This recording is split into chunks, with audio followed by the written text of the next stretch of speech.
All right, we are live, and I will start the intro in just a second.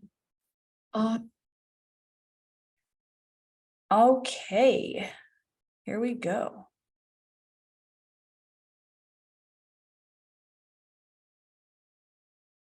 Welcome back to the Barbell Lifestyle Podcast, episode number 103, How to Eat Dessert Every Single Day to Lose More Body Fat. So in this episode, it's a mini episode with just me, and I'm going to be divulging some secrets of how we have helped our clients lose more body fat by actually saying yes to their cravings more often rather than trying to use a bunch of willpower and decline themselves of the sweets that they love.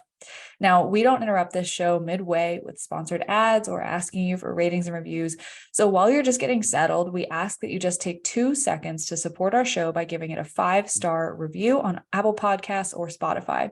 Ratings and reviews allow us to bring more knowledgeable and influential people onto the show for you to learn everything possible about science and sustainability with respect to your goals. Now, if you like this episode in particular, screenshot it and tag us on Instagram to show your support. One share could be the catalyst for someone in your life to transform their body, their health, and their fitness for good. And of course, it helps our show grow too, and we appreciate that. Thanks again for listening. We don't take your attention for granted, so let's get right into it. Episode number 103, Eat Dessert Every Day to Lose More Fat. All right, guys, welcome back to the Barbell Lifestyle Podcast. In today's episode, I've got a mini episode for y'all. It should be pretty quick, but I'm going to walk you through how to eat dessert every single day to lose more body fat rather than trying to, use a bunch of willpower to just say, no, I'm not going to have sweets. I'm not going to have sugar. I'm not going to have carbs and have it blow up in your face, because that's typically what happens. And the reason that I wanted to record this episode now is because we are well into the holiday season when this episode is launching. It should be like maybe the week before, the week of Thanksgiving, that this episode is going to be coming out. And a lot of us tend to think that, sweets and sugar are bad for us, to no surprise, because all of the research and all of the fad diets and the books that have come out in the past couple decades have been demonizing sugar and carbs because of the obesity epidemic. And there are strong correlations with obesity and our overall sugar intake as a society. However, obesity, and I will get into this very briefly, but obesity is a very multifactorial epidemic, meaning it has less to do with one single culprit, i.e. sugar, what everybody's trying to pin it on, and a lot more to do with lifestyle, sedentary behavior, social outings, and the way that all of our social events are now centered around food. Our portion sizes as a society have increased. Ooh, excuse me. Our portion sizes as a society have increased. We are consistently moving less. I think I already said that. The overall quality of our food has decreased with the industrial revolution, and just all of our food becoming more and more processed and streamlined and cheaper. And all of this is going to contribute to the obesity epidemic. Sugar is a part of that, and having large portions of sugar without any exercise, of course, is going to be a problem. But most of the people that I see that are very concerned about their sugar intake are not these people that are morbidly obese and are struggling with all these health issues. It's really just people who are like maybe a little bit over a normal weight, slightly overweight, or even just like at a normal weight, but are very unhappy with their body and body composition, kind of like the women that we work with at PCC. And they tend to obsess over their sugar intake and their carbs because they just feel that no matter what they do, they can't lose the weight. And basically they feel the need to actually resort to extremes in order to, see the results that they want to see, because they have this belief in their mind that they are going to, their metabolism is broken otherwise. So I actually wrote about this the other day. But I was talking to a friend the other night, and she basically made a statement along the lines of, her husband said like, oh, I lost like 8 pounds in a week just from cutting out IPAs. And she was like, wow, I cut out drinking altogether and I can't lose a single pound. And this belief was so deeply rooted in her psyche that no amount of me sitting there trying to convince her that that wasn't true would really work. So I felt bad because I did just kind of keep my mouth shut. But through my experience of working with hundreds and hundreds of women, I know that this is not the case. Metabolisms don't break. If our metabolisms broke, we would die. So we are not broken, but we just need to find the right formula that actually fuels our metabolism to lose fat rather than just depriving it and starving it.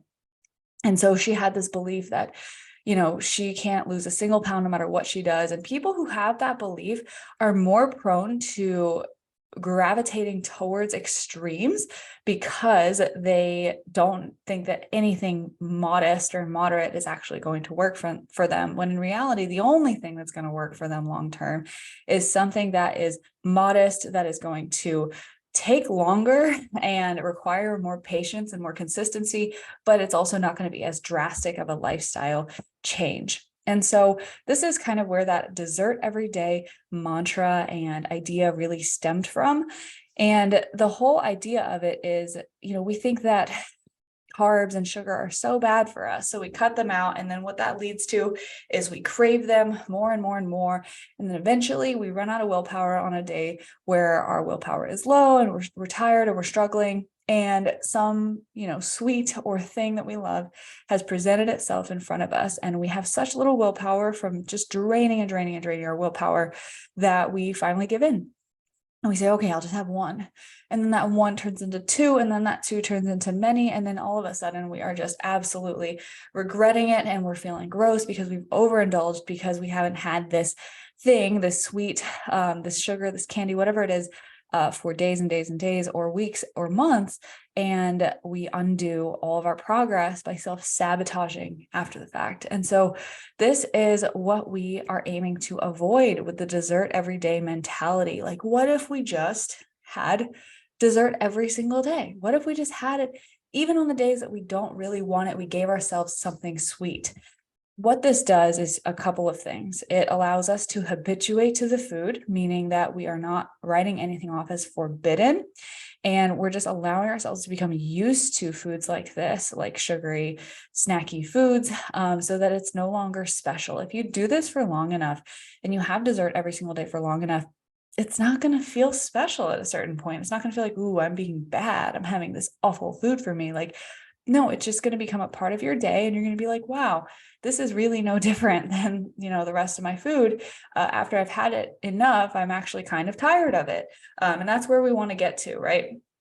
And then the other thing that it does is it just allows you to dissociate from the all or nothing mentality of, I can't just have one, I have to go all in, I have to have 10 of them if I have them.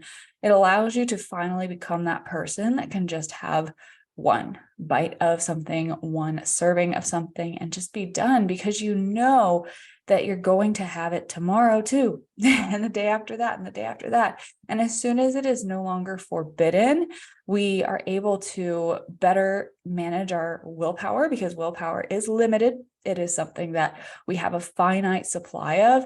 And if we drain it and drain it and drain it, trying to get rid of, for example, all sweets, then we're just going to end up exhausted and overcompensating for that at a certain point. But if we have sweets every single day, we don't need to really use as much willpower. Maybe at the beginning, right? Maybe at the beginning to not have 10 instead of one. But once you get used to having one every single day, that allure to have more than one in a day is going to go away, because you're going to say, well, I'm going to have more tomorrow. And I actually got the inspiration to do this short episode from having just an idea about Halloween candy. It is November 1st right now, the day that I'm recording this. And there's going to be a lot of people with leftover Halloween candy just sitting around their house. There's going to be a lot of sweets and holiday treats around the house from here to the end of the year. So if you want to actually manage that better without having to just throw everything away, or maybe you live in a family where you can't throw it away because your kids are going to want to eat it, or your husband or anyone is going to eat it outside of you, then you're going to want to actually practice having this every single day. And that is the best way to keep yourself from actually gaining weight and self-sabotaging and doing something that's going to go against your progress in the long run. So I'm going to walk you through our dessert everyday matrix, which is the 5 steps that it's going to take for you to actually do this and do it successfully so that you are able to lose more fat in the long run. And there are a couple pictures and graphics that go with this. So apologies, you're not going to be able to see that if you are listening to the podcast, but I will read it all out. So the 5 steps in the dessert everyday matrix are: step 1, you are going to want to eat dessert every single day. It is that simple. But the catch is you have to do it every day, not just the days you feel like it, not just the days you crave it. Waiting until you crave it defeats the purpose of this tactic. Work something sweet or savory or whatever it is that you crave that you tend to go overboard on into your diet every single day. Understand also that you might still mess up at first, and you might take 1 or 2 steps backwards before you take 10 steps forward. For example, you might have 2 or 3 days in a row at the very beginning where you do overindulge every single time because you haven't allowed yourself to ever do this before. And that doesn't make you a failure. That doesn't mean you should quit. It means the next day when you get back, quote unquote, on your diet, that dessert needs to be a part of your diet the next day, even if you don't want it.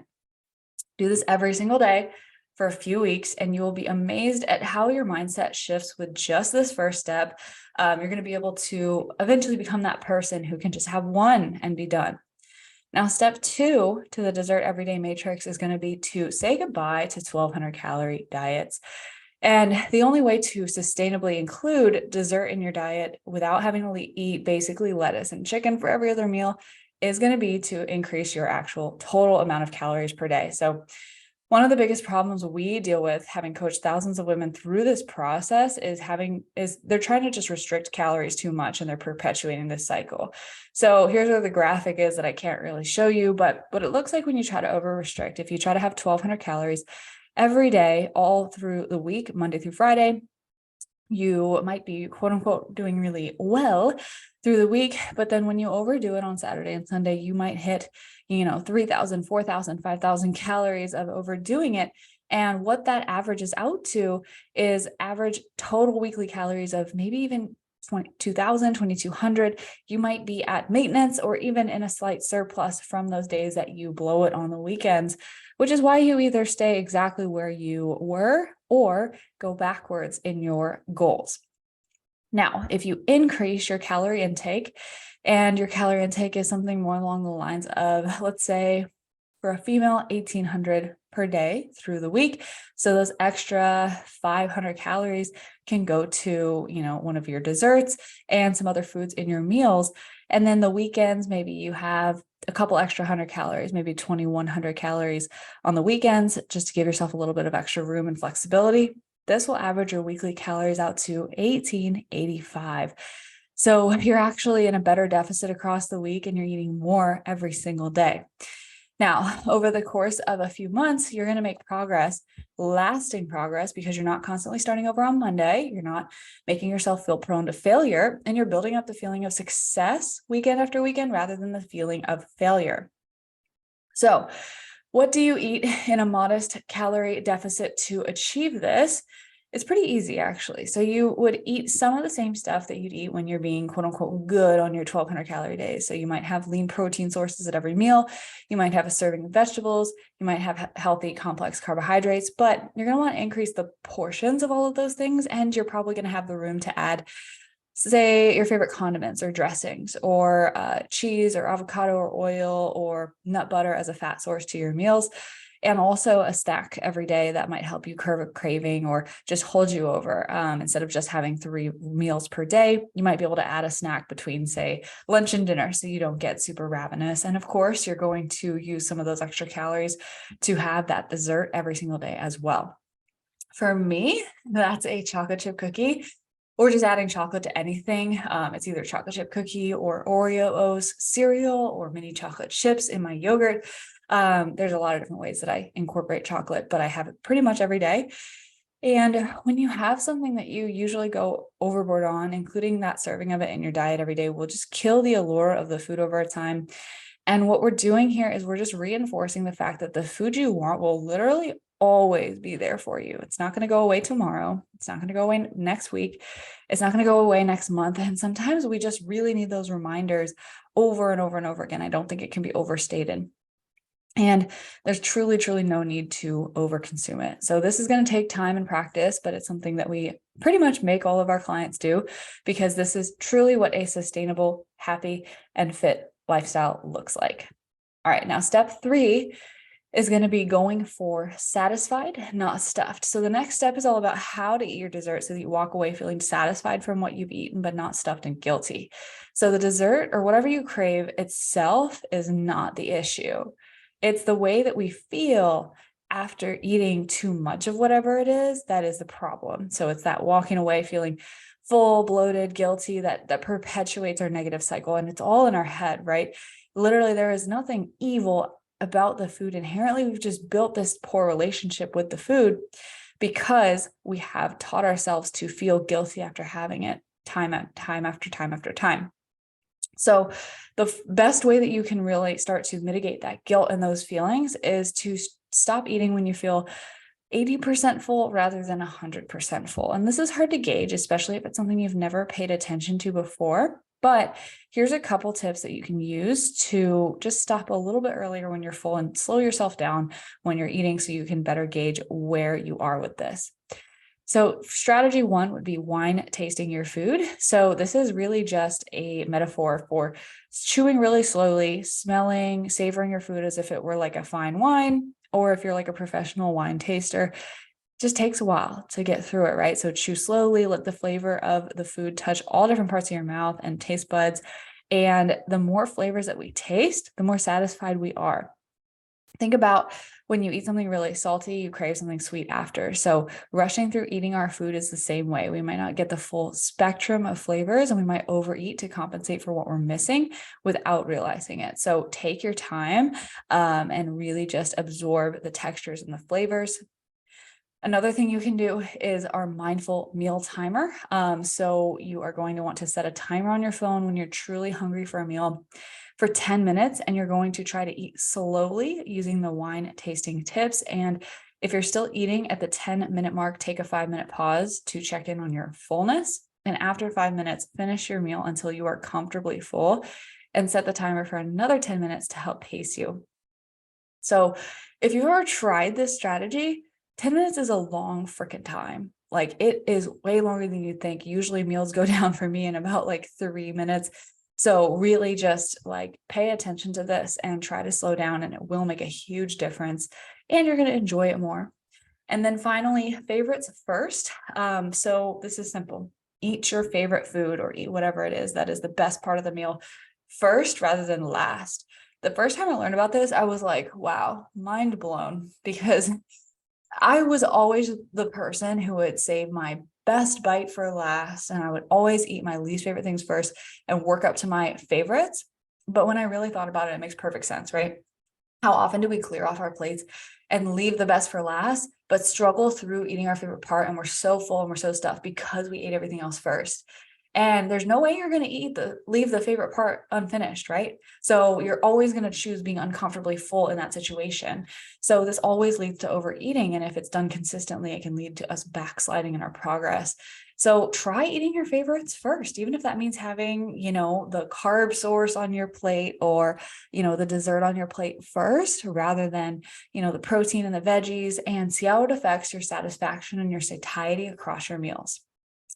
Now, step 4 of this dessert everyday matrix is, if you're not already, eat the real thing, like the actual dessert, not the sugar-free dupe, not the fake thing. It's not going to cut it. And the only way you're really going to satisfy this craving is to have the real thing. And a lot of times we demonize it. We say, well, I can't have the real thing because that's like real bad sugar, or it's processed or whatever. The real thing is not bad for you. Having 50 of the real thing probably will be. It's really the dose that's the poison. So it's about portions and quantity. And so if your favorite dessert is out there in front of you. Give yourself permission to have one. And one of your favorite desserts is only a problem if one leads to many, which is what this method is going to stop you from doing. Now, finally, step 5 is going to be have dessert ready and waiting for you, meaning plan it into your day. Don't wait till you're hungry or starving to make the decision of what your dessert every day is going to be. Start your day by planning your intentions for what it's going to be every single day or night. That way, you know it's coming and you're going to be less prone to over ordering something in a drive-through or over consuming when the time comes, because you already have your portions set. You know exactly what you're going to have and you can follow through on the plan rather than having no plan and feeling very, very ravenous at the later point in the day. So those are the 5 steps for our dessert everyday matrix. And I hope that, this has struck a chord with you. And, if you've gotten this far in the podcast, congrats, because this is really the first step to changing your relationship with food. And I hope that this serves as a gentle reminder for you that eating healthy and living a fit lifestyle doesn't have to be boring, restrictive, or miserable, or use up all of your willpower.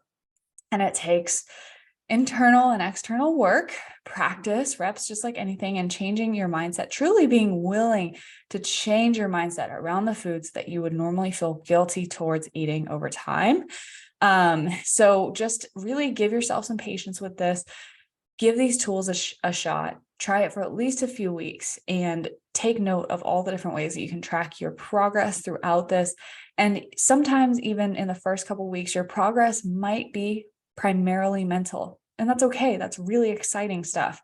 So don't underestimate the power of building up your relationship with food before diving into really, really strict or aggressive fat loss, if you ever even need to get there, because this approach is going to be much more sustainable for you in the long term. So that is pretty much everything that I had to say about eating dessert every single day to lose more body fat in the long run. Now, if you do want to download the Dessert Everyday Matrix, I will go ahead and put the link for you to download in the description of this podcast episode. So I appreciate you guys for listening. Hopefully this brought you some value and some tips that you can take into your daily life. And if you would like to find us on Instagram, you can find me at Marissa Roy Fitness, and Christina, who is not here today, is at Christy Lynn Fit. And we thank you so much for listening, and we hope to see you back next week.